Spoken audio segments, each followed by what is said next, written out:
I think we're ready to get started. Can folks hear me? Great. I hope you don't mind us playing a little music to start the morning. We like to make building community fun, and hopefully we're going to have a wonderful couple hours here. Good morning, everyone. We're so glad you all could be here. Thank you for joining us. I'm Alex Shore with Catalyze SV. I'll be helping facilitate today's workshop, which is organized and hosted by SOMOS Mayfair. Want to thank Camille and Matt from SOMOS for giving me the opportunity to facilitate today. We're sorry, of course, we can't all be together in person, yet we will have a chance to talk virtually in small groups today. And that's going to be really fun and really important. And this workshop will last about 2 hours. We're going to share the agenda in a couple moments. And we're so grateful for all of you to be here. We're going to have an amazing discussion today about a development project proposed on Alumrock Avenue, the Sunset Mixed Use Project from the developer SiliconSage. And today is all about getting your ideas from you, the community, as to how to make this development the best it can be. So be thinking about, as we're getting into the small groups later, what do you want from development in your neighborhood, and how can you make this development the best possible way to achieve some of those things? So next slide. We do have interpretation available. Hay interpretación disponible hoy. Hay instrucciones aquí. Mira, por favor.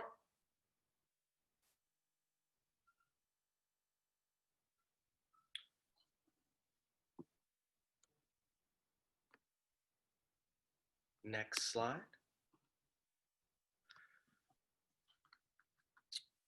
So we do have a couple quick little ground rules first. If you have questions today, the best way for us to all see them and to get them answered is if you write them in the chat function on Zoom. That would be really, really helpful for us. We have SOMOS staff and our facilitators today will be taking notes about the things that the community says and asks about. We're also recording this today, so we'll have a copy of it that will be available, but we will not be recording our small group discussions. So once we break up into the small groups, we will be taking notes, but we won't be recording it.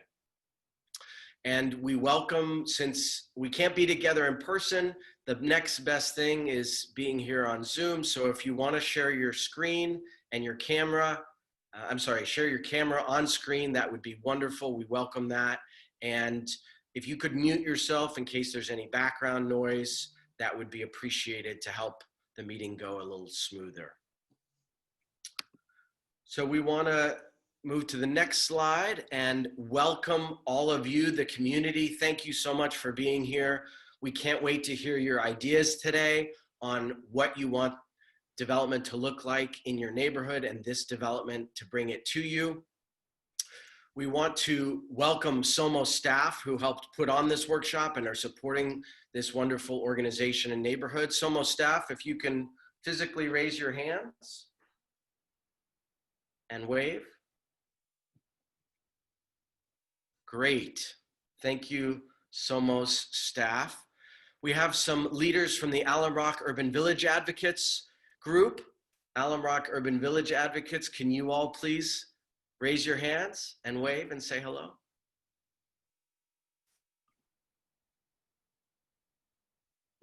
Great. We are also very grateful and lucky to have the developer here as well, representatives from SiliconSage. Sanjeev, would you like to, if you wouldn't mind, take your phone off mute and wave and simply introduce yourself and your title? That would be appreciated. Thank you, Alex. My name is Sanjeev Acharya. I'm the CEO of SiliconSage Builders, and I have met quite a few of you guys in different events and toured the Mexican Heritage Plaza. And you guys were wonderful, wonderful people taking me around, showing the rich culture and heritage of the community and the history of it and so forth. I really love that. And that is what has excited us to continue to work with the project and, you know, come up to the solution that we have come up today, which we believe has taken quite a bit of the inputs over the years. But certainly we are here to listen in more and, you know, continue to work with you closely. Thank you for the opportunity. Thank you, Sanjeev. Very nice of you to be here with us today. We're very grateful. Is Shaivali here as well? Would you like to take your phone off mute and wave?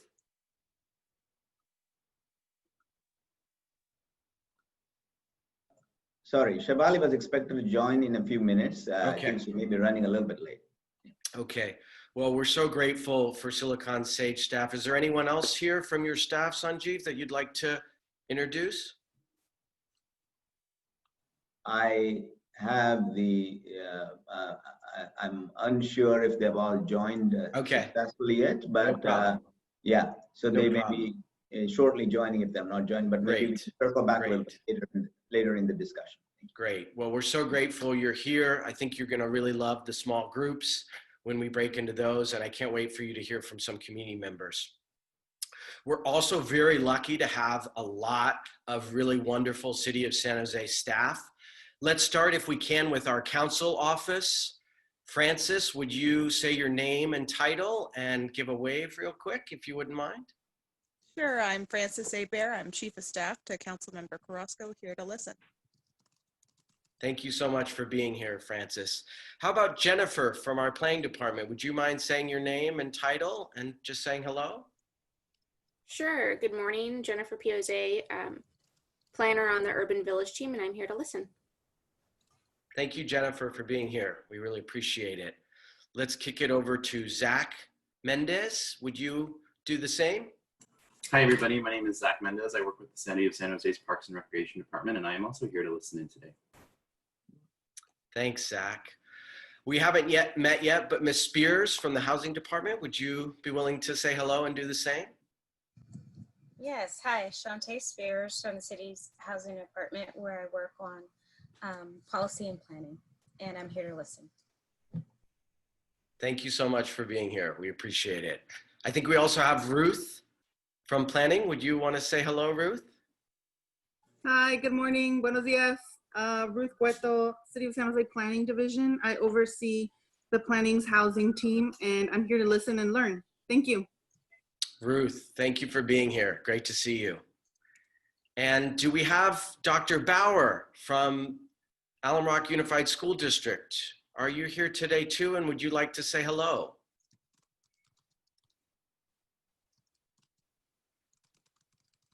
Okay, maybe Dr. Bauer is joining us a little later. She's here. I think she's just on mute. Okay. I'm here. I just unmuted. Buenos dias. Sorry. Good morning, everybody. I'm here. It's so exciting to see this effort in our community. I hope that this yields a tremendous opportunity for all of our families. Thank you for inviting me. Dr. Bauer, thank you for being here. It's great to have the school district represented today. Are there any other City of San Jose staff that I mistakenly missed that would like to quickly say hello? We would welcome that. Any other City of San Jose staff that want to jump off mute, say your name and title so the community can see the wonderful, diverse, extensive representation of the city here today? Good morning. My name is Charlotte Graham, and I'm a public information representative from City of San Jose's Department of Parks, Recreation, and Neighborhood Services, and I'm just here to listen and learn. Thanks, Charlotte. Thank you. Anyone else? Good morning. Well, we're so grateful to all of our important guests for being here. The community has some great thoughts, I'm sure, coming today, and we can't wait to share those with you. Let's head on to the next slide. Just a little disclaimer about the organizations that are putting on this workshop. As I mentioned, I'm with Catalyze SV. We have SOMOS Mayfair, who is putting on this workshop. I think it's just important to note that neither organization will be directly benefiting or profiting from this development. We are simply community groups that want to bring together community to talk about this development. Most of you know SOMOS Mayfair rooted very deeply in the community. SOMOS Mayfair and Catalyze SV have worked together to compile this information about the development from our partners at the city, from SiliconSage, from the research of our organization. So we hope the information is as accurate as possible. Thank you for sticking with us and your patience as we go through some really helpful information today. And just a little bit more about me, if you don't mind. If you could go to the next slide, please. So I'm the executive director of Catalyze SV. We are a community group like SOMOS Mayfair. Equity is an important part of our mission statement, as you can see here. And we are funded by individual donors, foundations, and small government grants. And we care very deeply, just like SOMOS does, about an equitable, inclusive, and collaborative community engagement process. And that's part of why we wanted to be involved with SOMOS, to have this discussion with you. So that's a little bit about my organization. Let me talk a little bit about my role today as a facilitator. And you'll have more facilitators once we break up into small groups. And so this is a little bit about our roles today. How many folks, just raise your hand, know Don Francisco, the Chilean TV host? Great. Well, our goal as facilitators is to be a combination of these three personas. The first one, Don Francisco, a welcoming talk show host.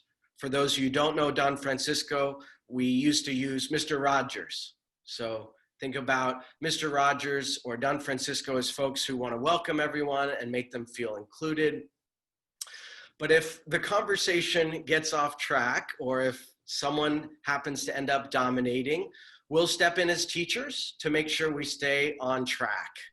And since our role today as facilitators is to be neutral and hear all perspectives, we'll also be a little like soccer referees, making sure the conversation is as fair as possible.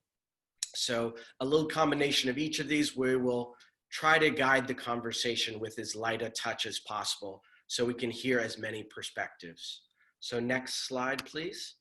And a little bit about how we do that. What we would ask is of you as participants in these large groups, and once we break up into the small groups, we'd ask you to respect everyone's opinion, make sure we're treating each other with respect, and that everyone can participate. So no individual dominates the small group discussions. Our facilitators will be working to make sure that everyone's voice is welcome and that we're staying on track and on the agenda for today. We've made what we consider an agreement with you to finish by 12 o'clock. We're gonna do our best to do that.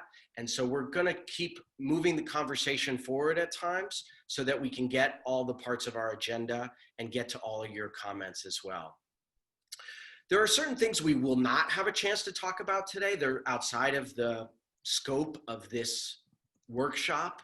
And those are things like, we're gonna talk about the developer's proposal a little bit, but the purpose of this workshop is actually not to just talk about this development. It's to hear your ideas for development in the neighborhood of Mayfair and how this development can bring those ideas to fruition. So there will be opportunities to talk more about the development from the city's process, and that will be at a later community meeting later this month that we're going to give you the details for in a few minutes.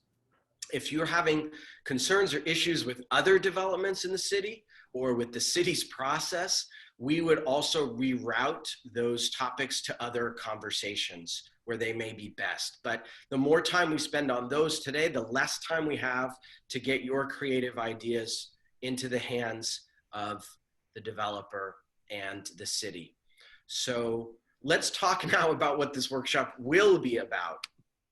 So first of all, it's to elevate your voice. As the community, we want to hear from you and create an inclusive community engagement process that allows your voices to be heard.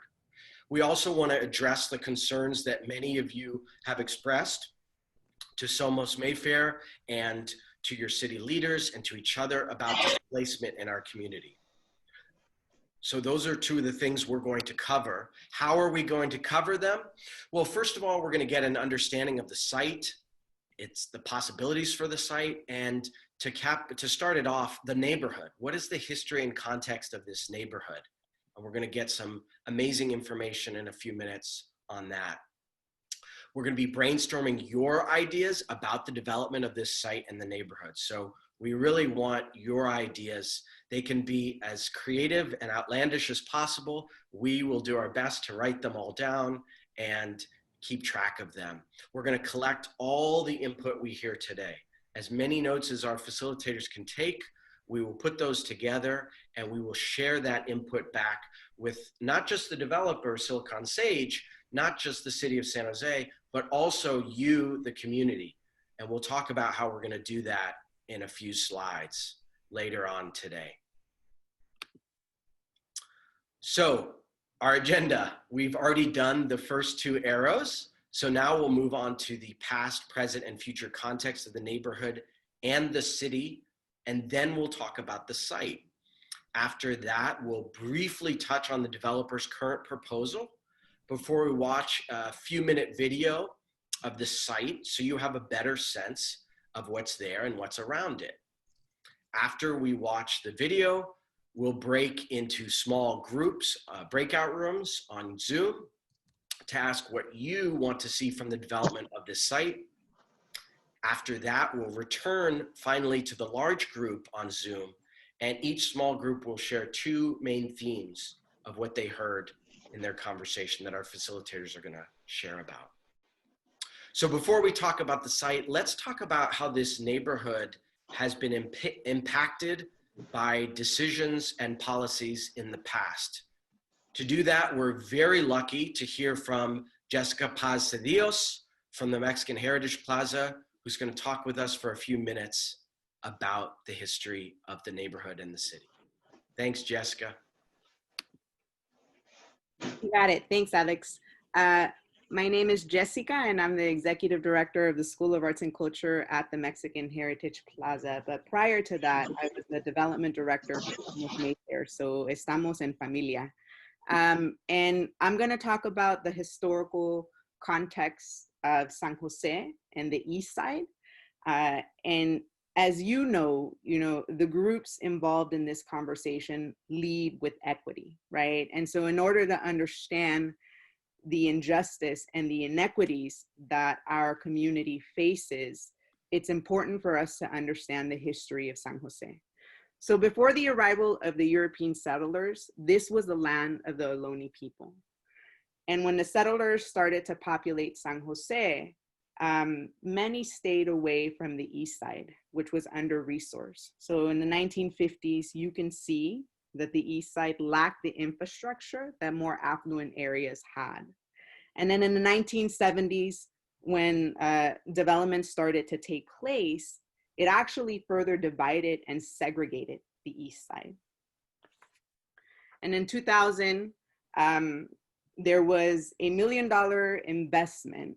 It was supposed to solve poverty in the Mayfair community. It was the Mayfair Improvement Initiative. And we were very fortunate to get investments that led to the building of the Mayfair Community Center, the Mayfair Community Garden, and that also gave Mayfair the infrastructure to address the flooding that would happen in the neighborhood, right? So prior to that, here in the Mayfair community, it was known as Sal si puedes. And Sal si puedes means leave if you can, but it wasn't because of the people that lived there. It was because of the infrastructure that the community lacked and the flooding that would happen in the streets. As you can see, in 2014, you get the first signs of gentrification, right? Which begins with the cultural erasure of the neighborhood. And so the picture that you see here, right, is the mural that had been painted and that overnight disappeared. And we see this happening, right, in the East Side, and it's an indicator of what's to come if we don't step up and voice our concerns and are involved in the community input process. So this slide here talks about the discriminations that Latinos face when this valley was being built. And so here very clearly, you see folks, official documents categorizing Mexicans as undesirables. And so you see here, right, from a racial standpoint, this area is extremely undesirable. You see infiltration of Mexicans rapid, right? And when you think about redlining and when you think about segregation, this is how folks were talking about our people. And it's how, we were excluded and pushed out to an area that lacked the infrastructure that other areas had in the East Side. Okay, awesome. And so what I do want to say, right, and I think all of us here know this and understand this, is that nuestra gente built this valley, right? There is a legacy of community organizing, and we were here. So the folks who built this valley, right, they were our cannery workers, they were our construction and service workers. And if we think about what's happening today, right, there are essential workers that are packing your groceries, right, amidst a global pandemic that is disproportionately impacting this community. We can go to the next slide.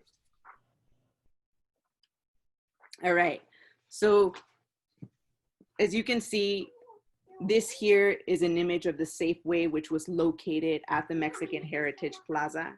And this was the site of one of the first grocery store boycotts for farm workers' rights organized by Cesar Chavez. And this points to the legacy of community organizing here in the East Side, in the Mayfair community. The Mexican Heritage Plaza is a local asset in the community that was built because of the Latino leadership here in the East Side, led by Blanca Alvarado, right? She was the first Latina council member, board of supervisors, and it was through her advocacy and that of other Latinos and community leaders here in the East Side that we now have a beautiful facility in the East Side where we're able to celebrate our culture. So this slide talks about the gentrification that is happening in Mayfair. And as you can see, we are at a level 1, which is, we're in advanced stages of gentrification. And you can see this by the development that is happening already in the East Side. You're seeing homes that are being flipped. The sunset mural that was erased overnight, right? A sign that we are experiencing ongoing gentrification. Next slide. So we've all come together. We have examples in the Bay Area of what it looks like when we're not able to get ahead of the problem. And so we know that the Mission in San Francisco has been completely gentrified, right? They're at a point, it's past being able to reverse what has happened in that community. And so we want, oh, awesome, thank you. And so so Mayfair, right? You're thinking about the development that's happened on the Alumrock corridor. And we started seeing signs of what was to come in 2015, right? So in the Mayfair community, there is a very unusual zoning law, which makes it easy for developers to buy up property without much community input. And so what we've seen here, right, there was development, there was the BRT, which displaced local businesses. And now there's development that's continuing to happen in the community. And it's important, for us to show up, to give our input in order to prevent what's happened in other neighborhoods in the Bay Area. All right. Now, this is the work that has been happening in the community and that's been led by community-based organizations, and in particular, SOMOS Mayfair. right? So for the past 4 to 5 years, we've been gathering and getting input in terms of the type of development that we want to see here in the community. And the image that you see here, it was a community meeting that was attended by, I think, 100 folks last May, and it was at La Plaza. And it was to talk about the development that we wanted to see on the Alumrock corridor. And as you can see, right, number one for our community is affordable housing. We also want parks, plazas, and murals that are uplifting, right, the history and the cultural richness of our community. And then there are different themes that were surfaced during these discussions in regards to public spaces, the preservation of culture, housing, and also local businesses. All right, I think it's you, Alex. Yes. Thank you, Jessica, for some really important history and unfortunately the reminder of the inequalities that have occurred in our city that many of us are trying to fix. So now let's talk a little bit about the site itself and what's going on there today. So it is 11.42 acres, which is a bigger site in terms of development opportunities, especially in an urban part of San Jose. Currently on this site, we have auto businesses, some small retail, and we have some industrial storage, including potentially fuel tanks or formerly stored underground were fuel tanks. So that is part of the context of this development. Next slide, please. Here is another view of the site outlined in light white that you can see, the site that the developer SiliconSage has compiled from a number of individual pieces of land to bring together. Next slide, please. And just some more photos of it, the site from Alumrock Avenue. We'll show you a little bit more in the video in a few moments. This is a photo on the right, is at Jose Figueras Avenue. And probably most of you already know this, a little extra context on the transportation that's available. We know about the BRT, rapid transit, that runs through Alumrock Avenue, those rapid bus lines. The Berryessa Transit Center with the new BART station is not too far away, a couple miles away. And of course, freeway access as well to the site. Next slide. So as alluded to by Jessica, there is a lot of potential development happening in the Alumrock area. All the sites in red are potential redevelopment sites that we're going to highlight in a moment. The big red one is the site we're talking about today, the SiliconSage site that they want to develop. So there is other development. We want to just walk you through a couple of those projects right now. First of all, Quetzal Gardens, many of you know about, yay, the future home of SOMOS Mayfair, where there will be affordable housing on site as part of that project. Next slide. We also know about the proposed project by Charities Housing, also on Alumrock Avenue, also proposed for 100% affordable housing. Next slide.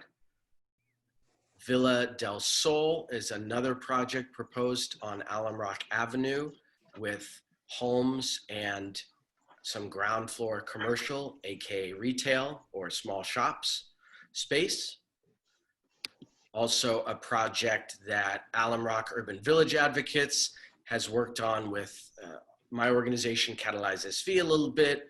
This is another site on Alumrock that has the potential to be partially affordable housing. And then we have another 100% affordable housing project proposed by Affirmed Housing and Path on Alumrock Avenue. So we're not going to dig into any of these projects, but we share them so you get a sense of what is being proposed in this corridor and the change that may be coming to the neighborhood. So let us go to the next slide. Now that we have a little sense of some of the other projects and the general context of the site, let's start to dig in specifically to what SiliconSage is proposing. So a few particulars about the development. Sometimes known as the Sunset Mixed Use Complex or Sunset at Alumrock are a couple of the names for this proposed project. You see the property owners, and then they work with the developer who then proposes the project and would build the project on site. Their first proposal came to the city in January of this year, and then not even 2 months ago, they sent in a revised proposal that we'll be showing you a little bit about right now. Next slide. So we want to give you some images of what the developer has submitted to the city, public information that anyone can go out and take a look at. This is the project site from Alumrock Avenue. Next slide. Another image of the project. The green space is the proposed public park that SiliconSage has proposed as part of this project. Next slide. More images of the project, the park, and then street side looking up at the development with some of the proposed retail on the ground floor. Next slide. And a couple of the potential amenities for the development. What are some of the design that the developer has included in their plan as possible design elements that they might include? So the one on the upper left is a place for sitting, also known as a seat wall. The one on the lower left is a wall fountain. The one on the upper right is an outdoor kitchen with a countertop and a grill. And then some of you may know the lower right, some of you may not, that's a shuffleboard. So these are all possibilities that the developers talked about as part of the project. We wanted to show you those today so you can start thinking about what are the types of amenities that might come onto the site and what are the things that would be beneficial, not just for the residents, but potentially for the larger community. Next slide. So what is this project that SiliconSage has proposed? Well, we definitely want to share some of the details, and we're not going to, again, go into every detail of the project. There will be another opportunity for that. But SiliconSage is proposing to demolish all the buildings on site, build 4 new buildings in their place that are 5 stories tall with nearly 800 homes and 30,000 square feet of ground floor retail. That's about 4 locations of retail that we'll show in a moment. A half-acre park, some additional private open space, like you might see with that seat wall, that is for the residents only. And then some parking spaces for cars and bikes as well. Next slide. So just to give you a sense, for the individual driving the screen, which is not me, if you could just put the mouse a little bit on the upper left building, that is building number 1. Right next to that is proposed as building number 2. Just below that on the left is building 3. And to the right of that is building 4. And then the green space is the public park. Next slide. Just wanted to preview where the developer has proposed the retail will be. That's the light orange. So the mouse is now showing one of the sites on the left. Right next to it is another retail site. Down below would be more retail space. And then off to the right as well. Those are the 4 locations under the current proposal and next to the park. So let's talk a little bit about what is the housing that's proposed, because there are some important details about what that might look like. SiliconSage has proposed mostly 2 bedrooms and some also, I'm sorry, mostly 1 bedrooms, excuse me, 52%. Then some 2 bedrooms and smaller percentage of studios and 3 bedrooms for the total number of homes. Next slide. So what does that mean in terms of the breakdown? Some people want to know right off the bat, what about affordability? So we want to share a little bit about that. In the city of San Jose, a developer can choose how to do affordable housing. And one of the choices they can make is they can build 15% of the affordable homes on site as part of the development. So think of 15% of 796. The developer has another option, which is they can pay a fee to build 20% or build toward 20% affordable homes that will be built somewhere else at a later time. And what we've heard from SiliconSage is that they're choosing to build 5% of affordable homes, that's 40 homes, plus pay the rest as the fee. So what does affordable homes look like?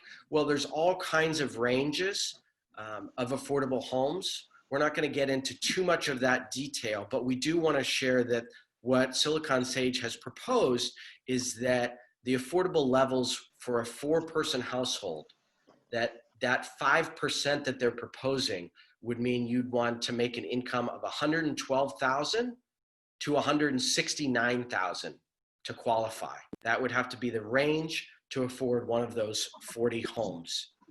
That's the affordability level.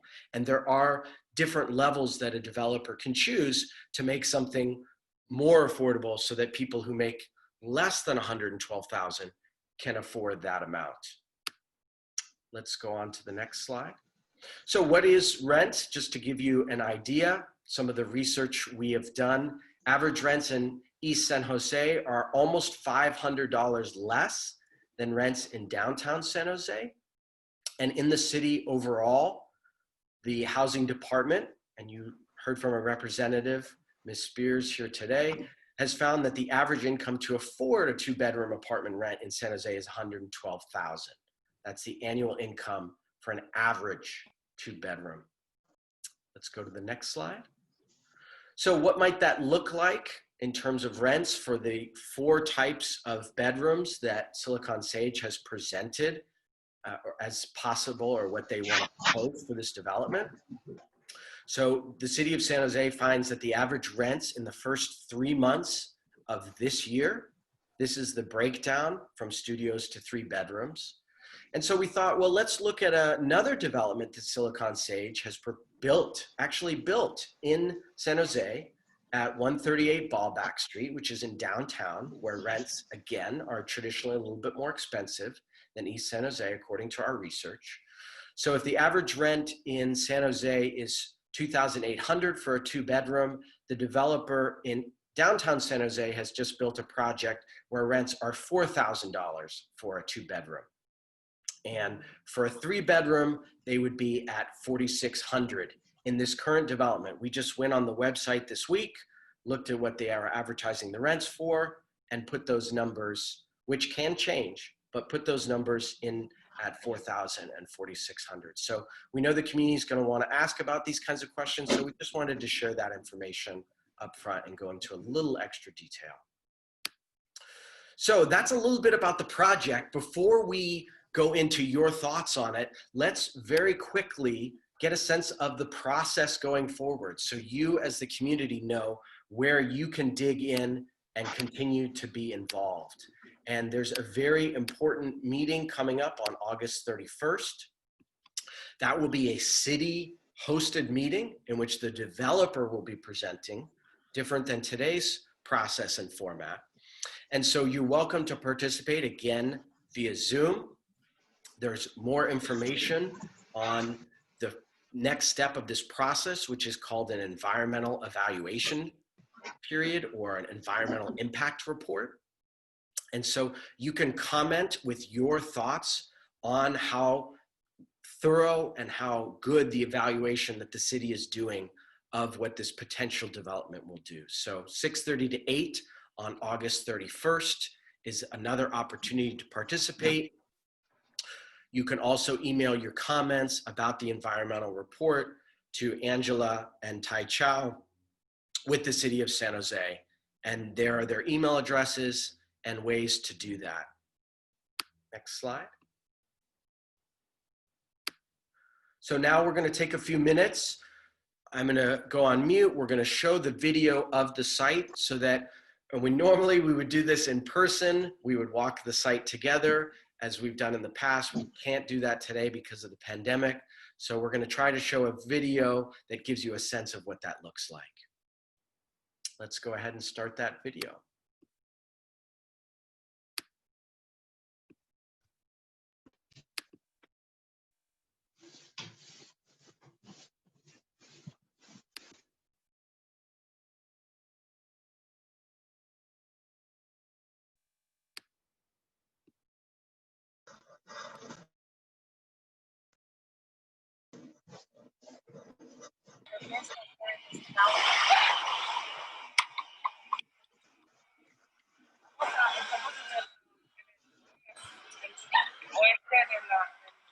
Del sitio, de la construcción. Vamos a caminar todos hasta José Figueres. Hablamos con una persona que es dueña de este negocio, donde dice ella que está un poquito preocupada de que cuando un desarrollo es muy grande y ella está preocupada de dónde se va a ir. Vamos a caminar hasta José Figueres.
We're on Alumrock. This is the beginning of the site, the southwest, and we're going to be walking the site to Jose Figueres. We're going to walk by this business, Beauty's Point. The business owner is very concerned about moving costs and what's going to be happening to her business during this development. Estamos en el área del oeste del sitio, de la construcción. Vamos a caminar todos hasta José Figueres. Hablamos con una persona que es dueña de este negocio, donde dice ella que está un poquito preocupada de que cuando viene un desarrollo es muy grande y ella está preocupada dónde se va a ir. Vamos a caminar hasta José Figueres.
Great.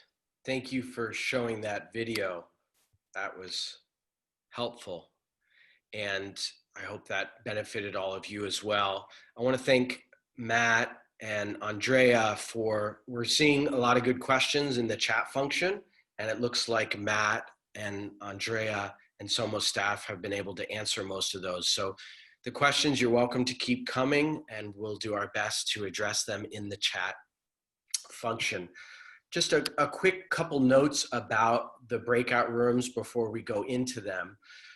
The facilitator is going to have 35 to 40 minutes to have a conversation with all of you about the development before we return to the larger group and report the key takeaways. And the commitment that SOMOS Mayfair and Catalyze SV will make to all of you is that we will share this presentation and the key themes that we hear from the group with you, the community, anyone who's registered today, with SiliconSage and with the city at the exact same time within 3 weeks of today. So we're going to compile all your thoughts, put them into a report with those key themes, and then get them into the hands of everyone here today. So that's our next step once we finish today's workshop, and that's why we're doing the small groups, is so we can get all that feedback and that you can transparently take a look and read it all yourself. So before we break into small groups, here are some of the questions that our facilitators are going to ask you, and they'll have these questions and we can refer back to them, but you don't have to worry about remembering them. And then the next slide shows them in Espanol. So each small group is going to have, again, 35 minutes to check in and talk. And if you can share your ideas, the facilitator will be either writing them down in the PowerPoint presentation of the slides that they have access to, putting them on their computer in another document, or writing them by hand. So if you can identify your name and that before your comment, that's great. If you don't want to or don't feel comfortable, no problem at all. We're trying to keep as many comments as we can in these small group facilitator discussions. And you'll be broken down into these breakout rooms via Zoom that Gabrielle has worked hard to create. And we'll see you back here at around 11:40. If you can all come back to the main Zoom room at 11:40, then we'll get to hear all what the small groups thought. So Gabrielle, can we start breaking folks into these breakout rooms? And I'll come in and say hi in a couple of the rooms and just see if you need anything. And that way we can have some great discussions. Each of the facilitators will be going to their own breakout rooms right now. So have an amazing discussion, be creative, get your best ideas out there for what you want from development in your neighborhood and from this project. Thank you. So looks like we have, I think, most everyone back. And we're so grateful you all were able to break up into those groups. Thanks to our facilitators for helping lead those discussions. We're going to start with our Spanish-speaking groups, and they're going to give the information in Spanish, and then it's going to be translated in English in the large group so that folks can hear what those people have been saying. So we are going to start. Araceli, would you mind? Araceli, en español, por favor.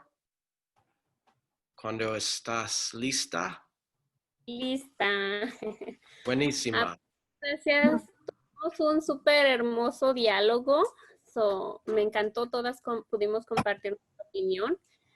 Y estuvimos 4, Corina, Ana, Flor, Susana y yo, son 5. Y todas estamos de acuerdo en que las 2 ideas principales que nos gustaría ver. Araceli.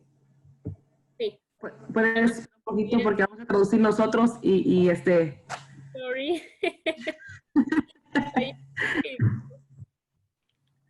So Araceli, I was going to say Spanish. Araceli saying that there's 4 of them in the group.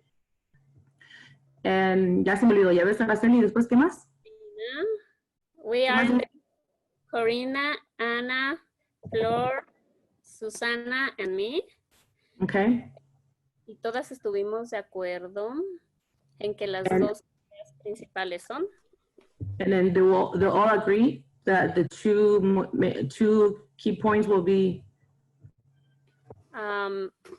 tener viviendas de bajos accesibles, de bajos ingresos, que prioridad sea para las personas que vivimos en esta comunidad. they just want affordable housing for the community that lives here in this neighborhood.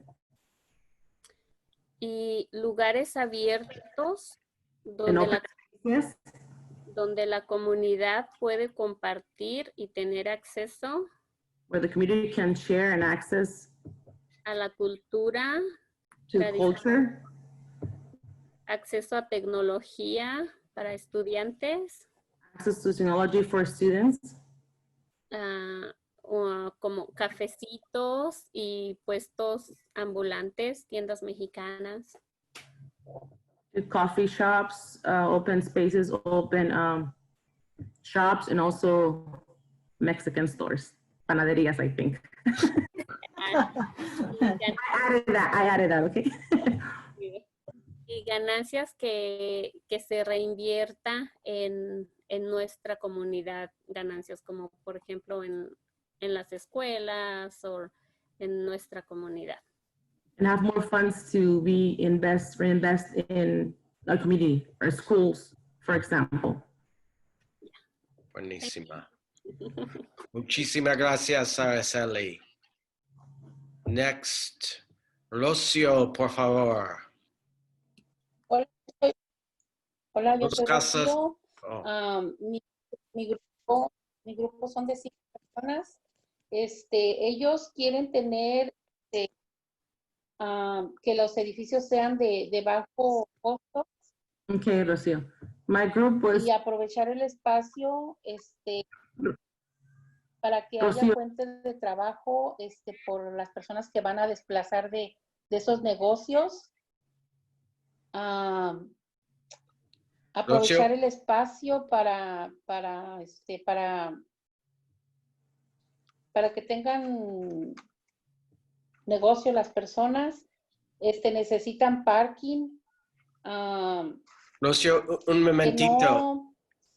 Rocio, un momentito. Dice el señor que no ganan mucho, que quieren que sean de bajos ingresos, que les alcance. Quieren ver área verde, quieren ver Rocio, es que quieren interpretar. Olivia. Okay, I'm sorry, I have to kind of put on mute because that was too much for me. Okay, well, the thing that most that I got from her is that their group were agreeing to have, of course, affordable housing for the community, also access to people that they can have jobs. Quieren ver un shelter para las mujeres de violencia, también para los homeless. Quieren ver clínicas, hospitales. ¿Cómo?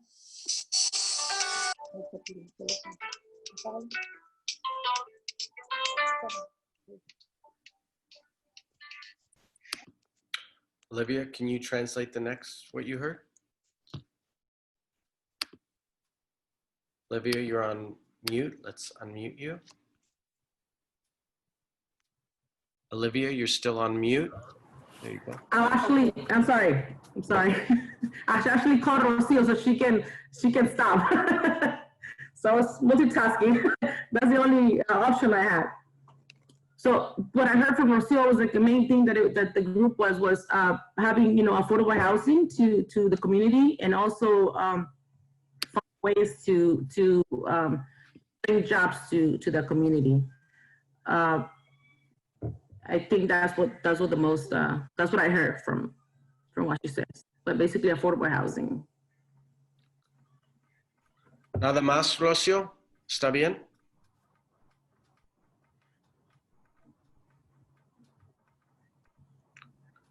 Okay, I think we should move. Okay. Una que cosa más, Rocio. Solamente una cosa más. por favor. quieren para tener más oportunidad de más acceso a edificios y de bajo costo nada más. Y quieren un shopping center ahí. Y Okay. esto. Gracias, Rocio. So they're also, you know, also one thing that came out to was a shopping center. What about a shopping center, Olivia? Rocio, ¿cómo de shopping center? Quieren que un shopping center que tengan ahí por a las personas que les van a quitar los negocios, les den el mismo trabajo y quieren ver tiendas, quieren ver tiendas en ese negocio, pero Okay. lo que a ellos les interesa que les den trabajo a las mismas personas. Okay, gracias. So basically, they said that they wanted a shopping center with the spaces, so the businesses are already in there, they will have an access into those spaces too. And they also want opportunities for people that can work there on those businesses too. Okay, great. Let's move on. We've got two more Spanish-speaking groups, and then we'll go into the English ones. So let's go to Imelda Rodriguez next, please. Imelda, if you could take yourself off mute. Imelda, please share in English. Yeah. Thank you. So if you want to, I can share my screen. Just the two main themes is good that you think. So you don't want the, we had Leticia to share it. Okay, I can tell some of the things lo que ellos no dijeron acerca de lo que pensamos nosotros. Queremos más del 15% de viviendas asequibles y que tengan en cuenta que nuestra comunidad no gana ni lo mínimo que pusieron de requisito ahí, 112,000 al año, porque la mayoría de personas que viven en esta comunidad ganan entre 30, 60,000 al año, que tengan en cuenta eso para los requisitos de renta. Okay, déjame rapidito traducir. So what you're saying is that, and by the way, what I just heard, it's almost like we were in the same breakout group. Very, very similar. So what they're saying is that they would like to see at least 20% affordable housing, and then lower the applicants' annual income requirement. Higher. They were saying also that most of the residents they know, they make less than 30K a year. And another one thing that I remember was that for the site, whenever a new site is proposed, to take a look at the area and make sure that it's fit the residents that are according to the income of the area. So you can't put a very expensive building when you won't be able to afford to live there. Okay. También que la construcción del edificio esté de acuerdo con las construcciones, las otras construcciones que se dan para el IS de San José, que no sean muy modernas o de otro tipo de construcciones que se vea diferente de nuestra área. Okay. They also want construction to blend with the character of the area. Be built with the architecture of the east side of the area as well. And they were also proposing some balconies and big windows. And they want the architecture to reflect the place and the demographics of the area, not only architecturally, but who lives there. Great. De ya cuando esté construido ahí y se ocupe, que ocupen empleo a las personas de la comunidad, que den empleo a las personas de la comunidad. Okay, and then one last thing, I think that was different from what was said, they actually said it, that when that place is built, that they employ residents of the area, whether it's for landscaping or for any of the small businesses that will be within the mixed use. Y Leticia, si le parece bien, parece que mucho de lo que platicamos ya lo dijeron. ¿Podemos dejarlo aquí para nuestro grupo? Okay, gracias. Thank you. Let's go to our other group in Spanish. Andrea P. 2 key main themes really quickly if you can.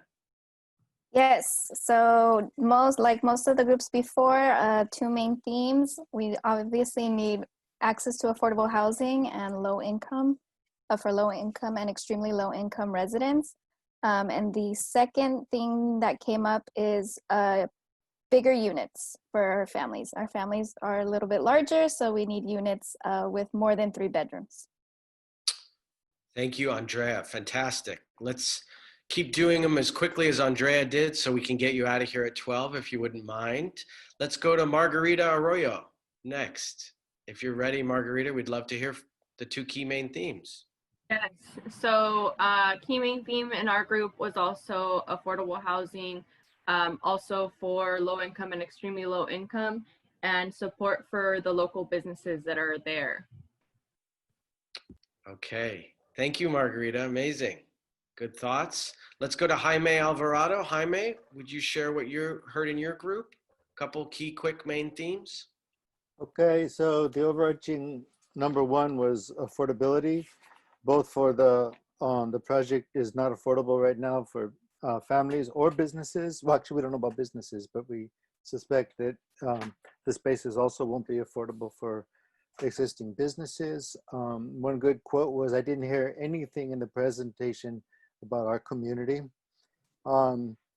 Related to the affordability is the classic spread of gentrification. And so how will the rents rise in surrounding apartments? People are worried about that. People are worried about what we mean by affordability. And Dilsa made the comment that the folks that she works with and that she knows in the community are making between 30 to 60K a year. And another good quote was, Dilsa said she didn't care about all the amenities if our people can't afford to live there. And she spoke about the domino effects that are coming. And it begins to then have its impact across the larger spread of the community, and that stuff will happen fast. Yep. Okay. And then last but not least is really what was sort of the underlying all of it was that the larger pressures that are at play are the this is seeing the impacts of Google and the places that are being built that are currently proposed are really meant for like Google workers and not for like East Side families. And at the end of the day, what we're seeing is a project that can contribute to the deepening of the racial and class inequity that is so prominent here on the East Side. Thank you so much, Jaime. Great feedback from that group. Let's go to Matthias. Share a couple of key main themes from yours. Sure. So I'm gonna just got a couple bullets here. One, everyone noticed that affordable housing, of course, is for people who, assuming a nuclear family, 2 people making $60,000 a year, which is not most of the residents in Mayfair, implying a need for new people, potential displacement there. Parking is already a big concern in the area, of course, and there's concern that this project, especially with the retail use parking requirements, that there won't be enough for this project as well. The BRT isn't used as much as could be, but interest in potentially providing metro passes or transit passes. There's a concern about displacing the existing businesses on site and that they should be either prioritized for the new retail space or given technical or financial support for relocation. And the priority for the existing retail space also is expressed that that should be to other local businesses. And in sort of relation to that, there's a thought that the retail rents there should be affordable also, not just the residential units, so that you can have beneficial community uses, such as in some of the examples were a small grocery store, coffee shop, or community-based service providers like SOMOS, but SOMOS is good for now, but just as an example. And the park that exists on site, or the open space, I'll say, should be accessible. The image provided was just sort of a slope, though the understanding is that since it will be a public space, there will be more community input on what that will become. But we didn't want it to be just a slope that isn't necessarily feasible. And also there is an interest, for example, in play structures or play areas on site for families to use, because multiple people in the group express having to go far who live nearby there, but have to go far, for example, to the Rotary Garden in order to enjoy those kind of Okay. parks. Thanks, Matthias. Kevin, I think you were one or two a facilitator in your group. I can't remember, but if Kevin's group could go, and if we have a facilitator from that group to share input, that would be wonderful. Yes, I can report back. Thank you, Maria. You're welcome for this amazing group. I'm so happy to be there. So they asking for get a community room, especially for our kids. In this area, our kids in the school, the San Antonio and Lucha, don't have one place to making the homeworks, and maybe they have a library in this area and a roller park for our people in this area. Especially they want to finish don't want it that this construction, they had the gentrification. So that's why they wanted more affordable housing for our people. And one of the comments that's about the realistic that our community don't be get the income for $100,000 a year is as I mentioned before, 30,000, 80,000. So be realistic to have the affordable housing for these kind of people. And another thing that we speaking in our group is about the parking. So they mentioned about the apartment with 2 or 3 bedrooms, but in this area, they needed more parking and another for our business, for our people business, they wanted the opportunity or community, they have the business here. One mentioned as example, more Chalatecos restaurant in this area. So. Okay. Well, thank you, Maria. Hopefully you and Kevin got to tag team on facilitating. Thank you both. You're welcome. Let's go to Jonathan Borka. Jonathan, are you ready? Yeah, thanks, Alex. I'm going to kick it over to Matt and Elizabeth, who are our note taker and who volunteered to share out the group. Sure. There were a lot of things we liked about the project, such as bringing more housing near transportation, near a park, with a new park. But I feel like there was 2 main concerns we had. One, which you heard a lot of, which is the lack of affordable housing, both more affordable housing, a local preference, and housing for people below 100,000. And then also just more amenities, whether that's, a community garden, a mural, a playground, or a walking trail, just more benefit to the community. Great. Yeah, and concerns that were thrown out were garbage management and dumping, and then also the wondering of whether it's going to alleviate some of the residents who already live in the area, or people are going to be coming from other parts of town or new to town and congesting the area more. And then also there is a wanting to think about the future and focus on self-generation of power for whoever comes and ends up living in the neighborhood. Amenities like ground fountains specifically, a parkour track, a trail for senior citizens, and also thriving businesses, but also taking into consideration the economy. Is there going to be a plan B for, in the meantime, for example, someone mentioned earlier, a community meeting space. Is there going to be something like that? That if it doesn't rent out because there aren't businesses thriving right now or in the near future, what will this be used for? Okay. Wow, great team effort. Thanks, Elizabeth, Matt, Jonathan. Awesome. We've got 2 groups left and just a couple slides after that to close things out. So please, if you can, stay with us for the next 5 minutes. We're going to run a couple minutes over, it looks like, but I promise you we're moving swiftly. So to help us keep doing that, let's go to Deborah with her group. Hi. So I'm hearing a lot of recurring themes here that our group also discussed, like the need for affordable housing, the fact that currently in the neighborhood, there are multiple families living in the same home or multi-generations in the same home. And so 2-bedroom housing would not really be addressing the needs of the people who are currently residents in the community. And that although it may look like a really nice development, it wouldn't be for us. is the direct quote. And a bit of a concern that also if residents who are currently in the neighborhood weren't living there, they would be looked at maybe suspiciously that they didn't belong there, and could involve enhanced police scrutiny.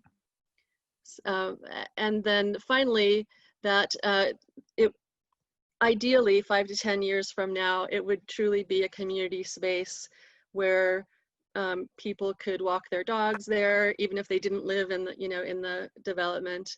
And it was a green space that reflected the history and culture of the area. So respecting the diversity of the community and the arts and crafts traditions. Great.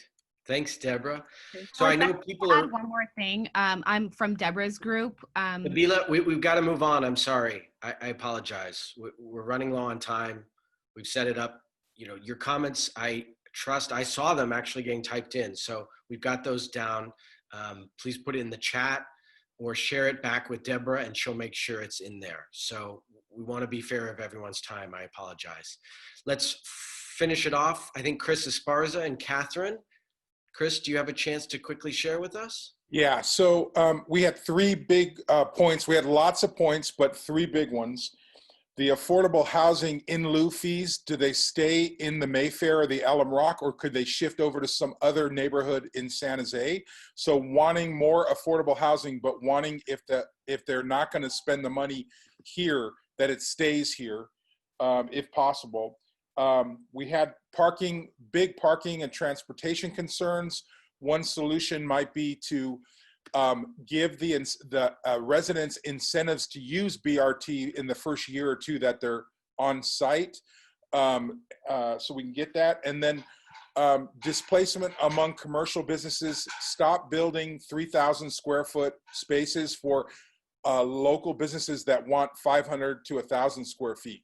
So just kind of making a thoughtful plan to keep our local businesses with spaces to choose from in our neighborhood. Thank you. Thanks, Chris. Matt, if you could click back into the presentation, slide 105. We've got a couple last items to go through. If you could go to the slide just prior to that, actually, 104. So we do have a couple calls to action, again, to encourage you to get involved. But first, we want to thank everyone who helped put on today's workshop. Alumrock Urban Village Advocates for helping get the word out and activate the community. To the organization for which I work, Catalyze SV, for partnering and helping support today's workshop. All you amazing facilitators, thank you for guiding that conversation. Ana Vidales, thank you for translating in Spanish this whole time. And Meta for reaching out to the community to make sure that more folks knew about today. And to you, all the community, for being here. And we know that action and change doesn't happen just in 2 hours through a presentation and small groups, that it continues on to making our neighborhoods as good as we can. And to do that, we want to have you hear from a couple of the individuals and leaders in our community driving the next steps on advocacy and this project. So let's hear from Vecinos Activos, and then Aruva, very quickly share what your message is for us today. So anybody that wants to continue to be involved in this project and other ones in the Mayfair area, you can connect with Vecinos Activos. We organize, we have an anti-displacement policy we're pushing. We're doing a lot of different educational trainings on community ownership. So this one next Tuesday that we're announcing is for Spanish-speaking families. We will do them in English during the year also. So there's our connection, our contact numbers and emails if you want to connect with Vecinos Activos to be involved in making sure that we can remain living in San Jose. Thank you, Gabrielle. Wonderful. Let's go to Aruva really quickly. If you can do an update just as quickly, that would be appreciated. Yeah, this is Jaime, and I'm one of the members from the Alumrock Urban Village Advocates, and we call ourselves Aruva. So we're working, one of the things I want to raise is this is all happening very quickly, if we don't take action as a community to make sure that development happens in the right way, before you know it, our community is going to be displaced. People of color and low-income people are going to have to move out of the area and maybe even out of state. And so we encourage you to join with us in our work. We're working directly with developers to negotiate best outcomes for our community. Our next meeting is August 22nd, 10 a.m. to 12 p.m. We do it online. There's our information about our website and also an email. If you want to join us for that next meeting, please email us and we'll add you to the invitation list. Thank you. One quick thing from me, Alex. If you are interested in learning more about Vecinos Activos, could you please put a 1 in the chat? If you're interested in learning more and connecting with Aruba, put a 2 in the chat. We will follow up with you. Thank you. Thank you. Thank you. This is great. Thank you, Aruba. So we talked earlier in the presentation about August 31st is the city's next community meeting. Matt, if you could go to the next slide so people have a reminder about that information.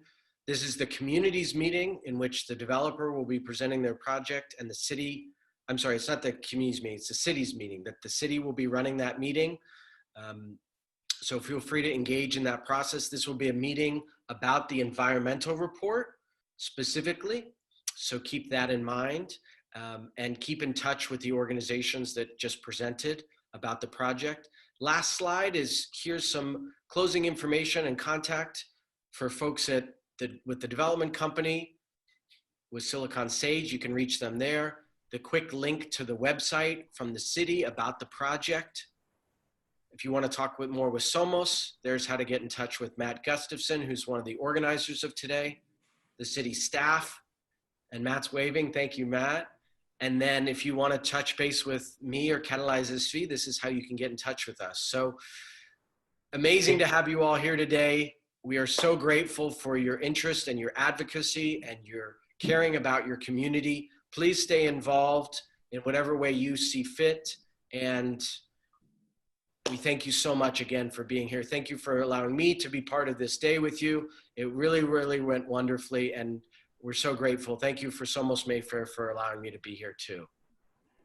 Hey, Alex, if I can jump in really fast before we say goodbye. This is Zach from Parks and Recreation. Do it, Zach. Okay, I just wanted to let everybody know the August 31st meeting, we will also be having a conversation around the park. So the second half of the meeting will take about 20 minutes to talk about the design of the park and the constraints and some of the opportunities we have and the next steps for the design of the park. So if you want to have a conversation with us about that there, please come join us and provide us some info. Okay, good call, Matt. Or Zach, that was perfect. Yes, thank you. Goodbye, everyone. Take good care. Thank you, everyone. Thank you, everyone. Thank you. Thank you. Thank you, everybody. Thank you. Thanks, Matt.